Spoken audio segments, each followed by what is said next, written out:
अंजना जी, जो लोग ये कहते हैं ना, डेवलपमेंट की बात करो, पढ़ाई लिखाई की बात करो, बाकी में क्या रखा है, तो मैं याद दिलाना चाहता हूं, केवल 1950 और 60 तक काबुल की आबादी में 1/3 से अधिक हिंदू और सिख थे। सबसे ज्यादा पढ़े लिखे थे, सबसे ज्यादा बिजनेस कंट्रोल कर रहे थे। और क्या हुआ, आज एक लिविंग जनरेशन में हश्र यहां तक पहुंच गया। केवल 1947 में लाहौर और कराची दोनों में सिख, हिंदू पंजाबी और हिंदू सिंधी सबसे ज्यादा पढ़ी लिखी कम्युनिटी थी, सबसे ज्यादा डेवलपमेंट ओरिएंटेड कम्युनिटी थी। क्या हुआ, चंद महीनों में सब कुछ खत्म। 1990 में कश्मीरी हिंदू, कश्मीरी पंडित, श्रीनगर में सबसे पढ़ी लिखी कम्युनिटी, सबसे डेवलपमेंट कम्युनिटी, सब कुछ खत्म। ध्यान दीजिए, डेवलपमेंट पे भी ध्यान दीजिए, पर साथ ही साथ यह भी ध्यान दीजिए कि खतरनाक किस्म के विचार अगर समाज के अंदर आकर स्थान बना लेते हैं, जैसे कोरोना का काल था, तो सब कुछ ठीक है, मगर मुंह पे मास्क भी होना चाहिए।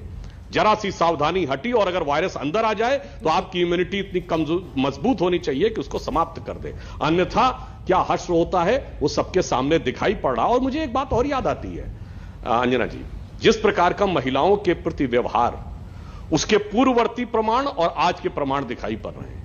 कहां जाती हैं आज की जो भारत की महिला एक्टिविस्ट है। याद करिए, एक वो सीन आपको याद है ना, ट्विटर के ग्लोबल सीईओ के सामने खड़े होकर स्मैश ब्राह्मणिकल पैट्रियार्की, आज तालिबानी पैट्रियार्की के नाम के ऊपर, अरे कम से कम मुनव्वर राणा, शफीकुर रहमान बर्क, सज्जाद नोबानी, असदुद्दीन ओवैसी के खिलाफ न धरना करो भाई, एक बयान तो दे के दिखा दो।